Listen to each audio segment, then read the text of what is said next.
সবাইকে স্বাগত জানাচ্ছি গ্লোবাল ভিউজে। আপনাদের সঙ্গে আছি আমি সুস্মিতা দাস।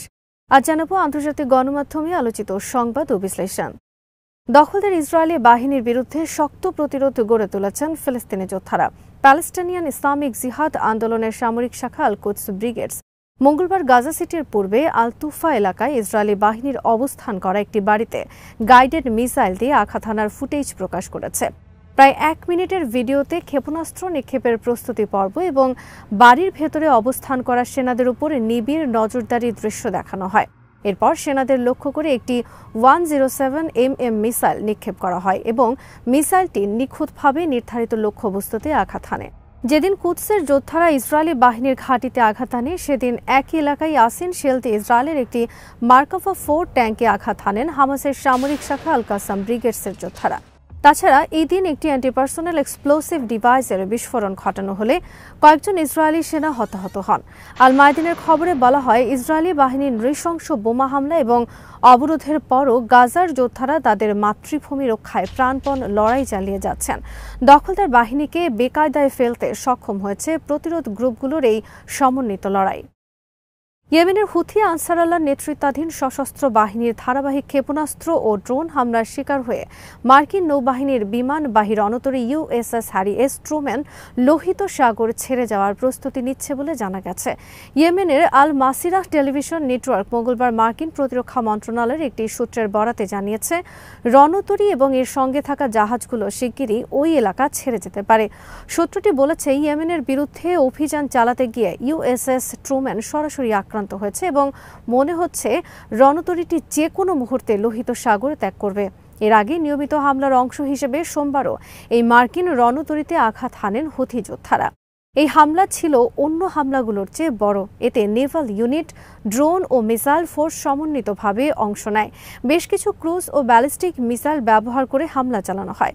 হামলা থেকে রক্ষা পেতে বিপজ্জনক মোড় নেওয়ার সময় রণতরী থেকে একটি যুদ্ধবিমান সাগরে পড়ে ডুবে যায়।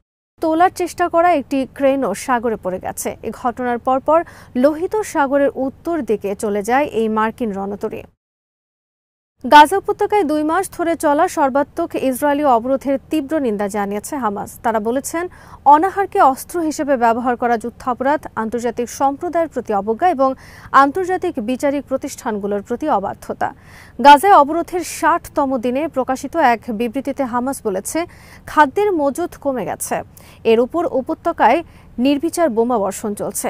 এতে দুর্ভিক্ষ তীব্রতর হচ্ছে।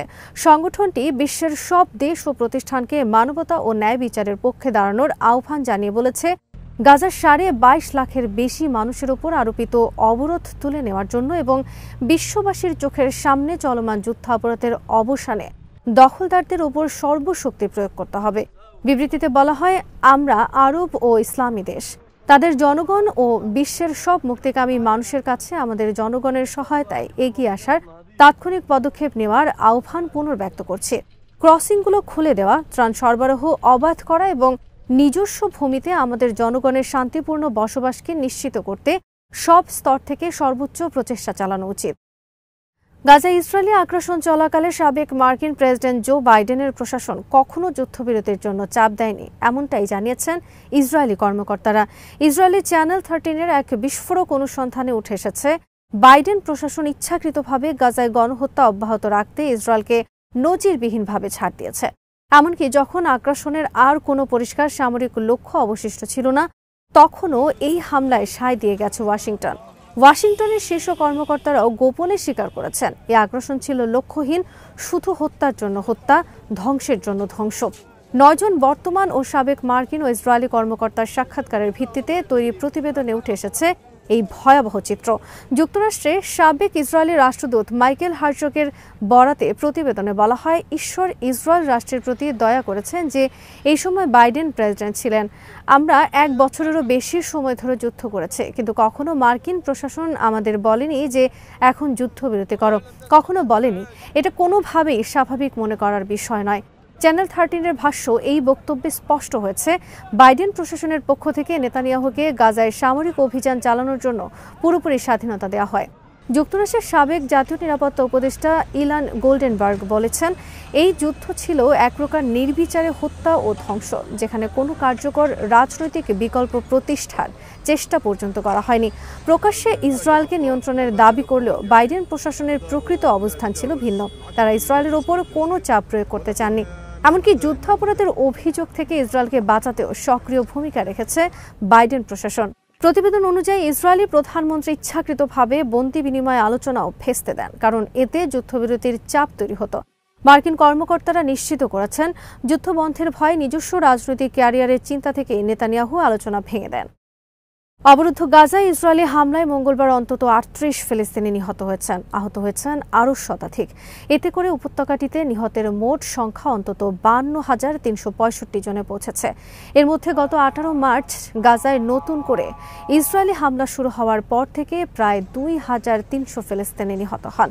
গাজার স্বাস্থ্য মন্ত্রণালয়ের এক বিবৃতিতে বলা হয়েছে, গত ২৪ ঘণ্টায় ইসরায়েলি হামলায় আহত আরও ১১৩ জনকে গাজার বিভিন্ন হাসপাতালে নেওয়া হয়েছে। এর ফলে সংঘাতের শুরু থেকে আহতের সংখ্যা বেড়ে ১,১৭,৯০৫ জনে দাঁড়িয়েছে। অনেক মানুষ এখনও ধ্বংসস্তূপের নিচে এবং রাস্তায় পড়ে থাকলেও উদ্ধারকারীরা তাদের কাছে পৌঁছাতে পারছেন না।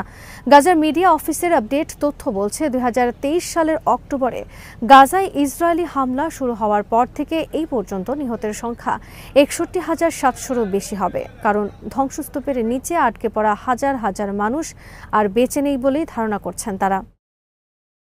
কাশ্মীরের পেহেলগাঁওয়ে হামলার জবাব দিতে দেশের সশস্ত্র বাহিনীকে পূর্ণ স্বাধীনতা দিয়েছেন ভারতের প্রধানমন্ত্রী নরেন্দ্র মোদী। মঙ্গলবার নিজ বাসভবনে প্রতিরক্ষামন্ত্রী রাজনাথ সিং, জাতীয় নিরাপত্তা উপদেষ্টা Ajit Doval, chief of defence staff general Anil Chauhan সহ ৩ বাহিনীর প্রধানের সঙ্গে জরুরি বৈঠক করেন মোদী। বৈঠকে মোদী বলেছেন, সেনাবাহিনী, বিমান বাহিনী ও নৌসেনারা যখন খুশি, যেখানে খুশি পেহেলগ্রামে হামলার বদলা নিতে পারে। কোথায় কিভাবে হামলা চালানো হবে, কিভাবে পরিকল্পনা করা হবে, সেই সংক্রান্ত বিষয়ে কোনো বাহিনীর হাত পা বেঁধে রাখা হবে না। এদিকে সূত্রের বরাত দিয়ে এনডিটিভি জানিয়েছে, কাশ্মীরে হামলাকারীদের বিরুদ্ধে সামরিক পদক্ষেপ নেওয়ার ক্ষেত্রে সবুজ সংকেত দিয়েছেন মোদী। এদিকে পাকিস্তানের পররাষ্ট্রমন্ত্রী ইসহাক দার বলেছেন, পাকিস্তান ভারতে আগে হামলা করবে না, যাতে প্রতিশোধ নেওয়ার অধিকার রাখতে পারে। মঙ্গলবার সিনেট বক্তৃতায় ভারত পাকিস্তানের সাম্প্রতিক উত্তেজনা এবং পাকিস্তানের কূটনৈতিক তৎপরতা নিয়ে এমপিদের অবহিত করেন তিনি। ইসহাকদার বলেন, পাকিস্তান ভারতকে একইভাবে পাওনা বুঝিয়ে দেবে, কিন্তু আগে হামলা শুরু করবে না। তিনি জানান, এ নিয়ে আমরা সৌদি আরব, সংযুক্ত আরব আমিরাত, কাতার, চীন, যুক্তরাজ্য, তুরস্ক, আজারবাইজান, কুয়েত, বাহরাইন ও হাঙ্গেরির পররাষ্ট্রমন্ত্রীদের সঙ্গে কথা বলেছে। চরম সংকটের সময় পাকিস্তানের প্রতি স্পষ্ট সমর্থন প্রকাশের জন্য দার, চীন ও তুরস্কের প্রশংসা করেন পররাষ্ট্রমন্ত্রী। এর আগে পাকিস্তানের তথ্যমন্ত্রী আতাউল্লাহ তারার সতর্কবার্তা দেন, তাদের কাছে বিশ্বাসযোগ্য গোয়েন্দা তথ্য আছে যে ভারত আগামী ২৪ থেকে ৩৬ ঘণ্টার মধ্যে পাকিস্তানে হামলা চালানোর পরিকল্পনা করছে। তিনি বলেন, যে কোনো আগ্রাসনের জবাব কঠোর ভাষায় দেওয়া হবে। এছাড়া এই অঞ্চলে যে কোনো গুরুতর পরিণতির জন্য ভারত সম্পূর্ণরূপে দায়ী থাকবে। এনডিটিভি জানিয়েছে, টানা ৬ষ্ঠ দিনের মতো মঙ্গলবার রাত থেকে বুধবার ভোর পর্যন্ত ভারত পাকিস্তান সীমান্তে গুলি বিনিময়ের ঘটনা ঘটেছে। ভারতীয় সেনাবাহিনী জানিয়েছে, পেহেলগাঁও, নওশেরা, সুন্দরবানি ও আখনুর সেক্টরে বিনা প্ররোচনায় পাকিস্তানি সেনারা আন্তর্জাতিক সীমান্তের উপর থেকে ভারতীয় সেনাদের লক্ষ্য করে গুলি চালায়। ভারত পাল্টা গুলি চালিয়ে এর জবাব দেয়। আজ এখানেই শেষ করছি। সবাই ভালো থাকুন, সুস্থ থাকুন আর দেখতে থাকুন বিডি ভিউজ। চ্যানেলটি ভালো লাগলে সাবস্ক্রাইব করুন, সংযুক্ত থাকুন আমাদের ফেসবুক পেজে।